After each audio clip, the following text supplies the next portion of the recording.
मेरी माटी मेरा देश अभियान का लक्ष्य चल रही गतिविधियों में भाग लेकर सभी को देशभक्ति और अपने देश के प्रति प्रेम की भावना पैदा करना है। विभिन्न पृष्ठभूमि के लोगों को एक साथ लाने और आपसी समझ को बढ़ावा देने के लिए गतिविधियां आयोजित की जानी हैं। यह अभियान उन नायकों का सम्मान करना है जिन पर आज़ादी की लड़ाई के दौरान ज़्यादा ध्यान नहीं दिया गया और उन वीरों को श्रद्धांजलि दी जाती है जो हमारे देश की रक्षा करते हैं।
महान है।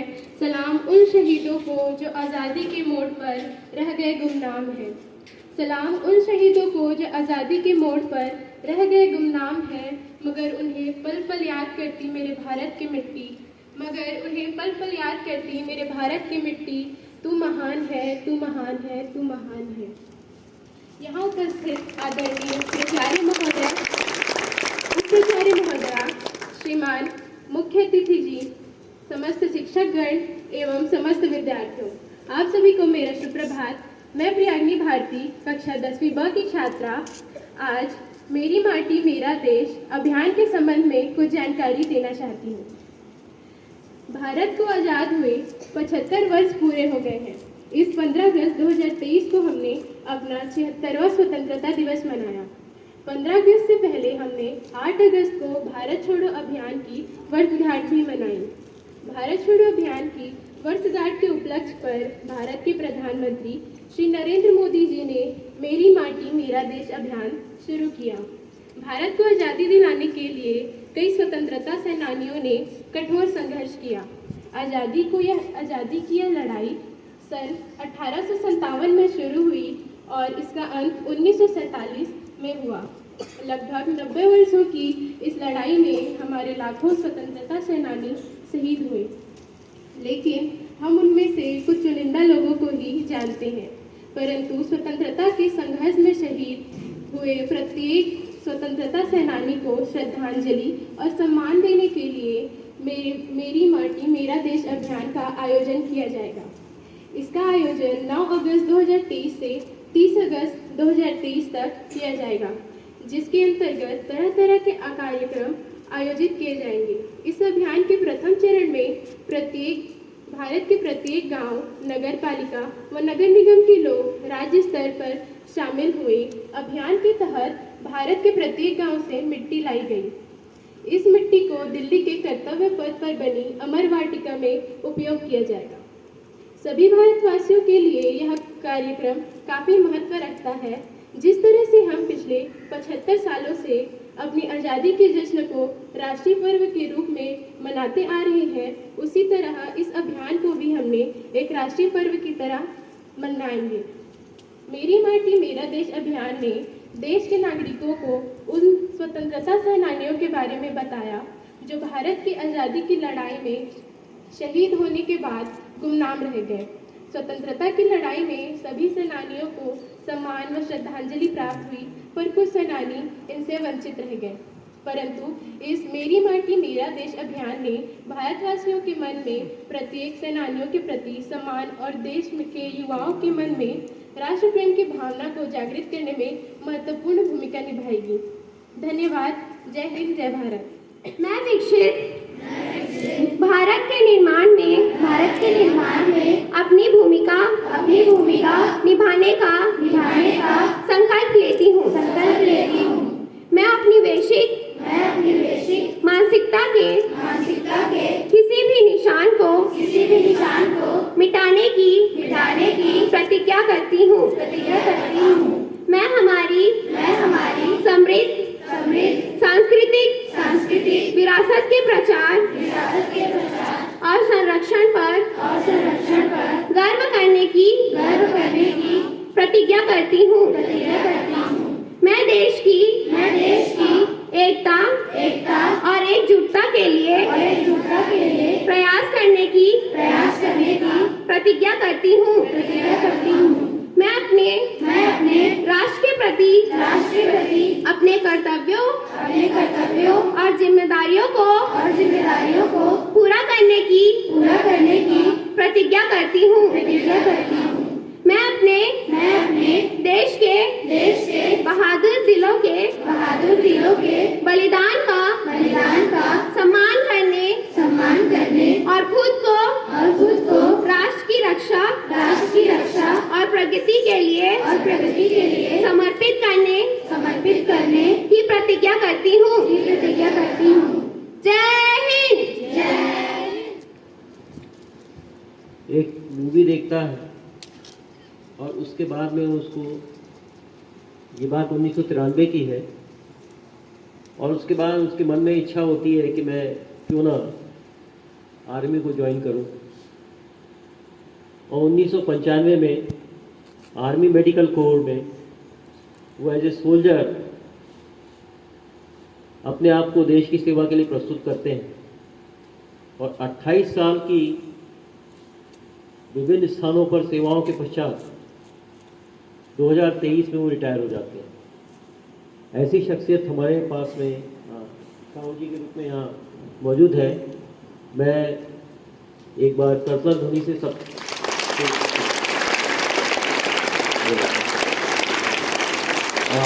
ज़्यादा समय नहीं चाहिए।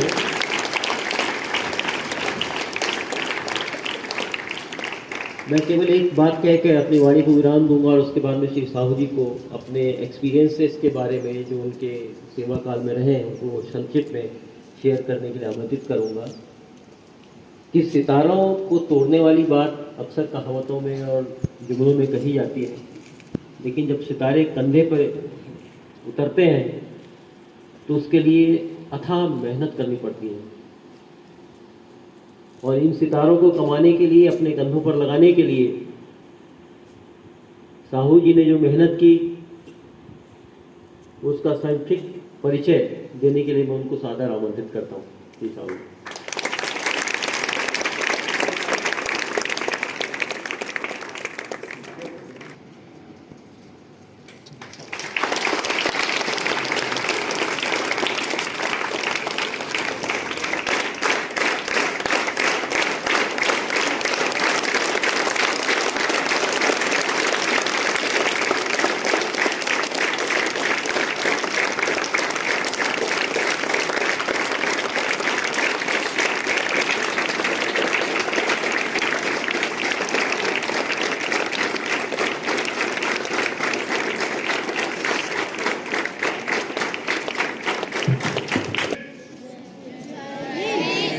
जय हिंद, जय हिंद।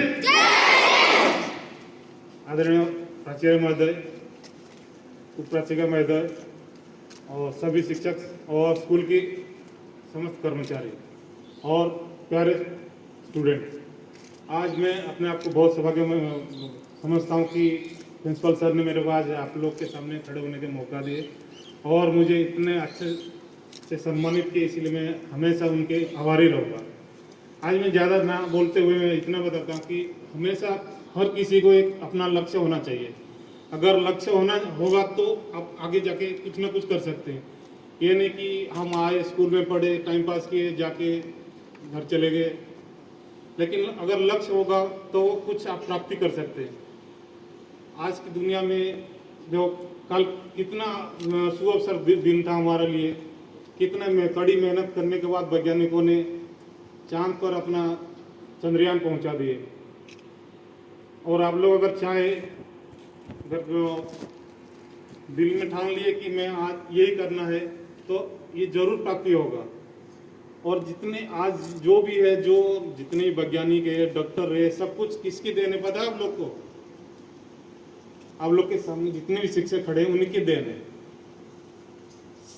जैसे एक कुंभार कच्चे मिट्टी को एक बर्तन की आकृति देता है, सेम उसी प्रकार शिक्षक से छात्र या छात्रियों को ऐसे उनको इतना पढ़ाते हैं, इतना सिखाते हैं कि वो आगे जाके बहुत कुछ देश के लिए बन सकता है। मेरे ज़्यादा ना बोलते मैं इतना बोलता हूँ कि लक्ष्य होना चाहिए और लक्ष्य को प्राप्ति जरूर करना चाहिए। मैं आर्मी में 1995 में भी ज्वाइन किया था। मैं प्रेरित हुआ था एक मूवीज़ देख के, और मैं देश के लिए सबसे पहले मैं सोल्जर था। उसी टाइम कारगिल वार शुरू हुआ था, उसमें भी पार्टिसिपेट किया था। और सबसे मेरा महत्वपूर्ण काम था जब गुजरात में अर्थक्वेक हुआ था। वहाँ कम से कम 44 दिन रहे थे। ऐसे बिल्डिंग गिर जाते थे, मलबे के नीचे दबे रहते थे। हम वहाँ जाके किसी का अंग काट के उनको हॉस्पिटल में शिफ्ट करके वहीं ऑपरेशन करते थे। 3 दिन 4 दिन तक बिल्कुल बिना खाना खाए बहुत कठिन परिश्रम करके उनका जान बचाए थे। और एक बार मेरा और अनुभूति है, मैं नेपाल में भी अर्थक्वेक हुआ था 2015 में। मैं भी वहाँ गया था। और ज़्यादा ना बोलते हुए मैं इतना बोलता हूँ कि आप लोग सब अपना अपना लक्ष्य रखें, लक्ष्य को प्राप्ति करें, गुरुजनों का सम्मान करें, गुरु का आदर करें। और एक बार मैं बोलना चाहता हूँ कि आज जो मेरे को सम्मान दिए प्राचार्य महोदय, उपचारिका महोदय, मैं उनका हमेशा आभारी रहूँगा। भारत माता की भारत माता की भारत माता की जय हिंद।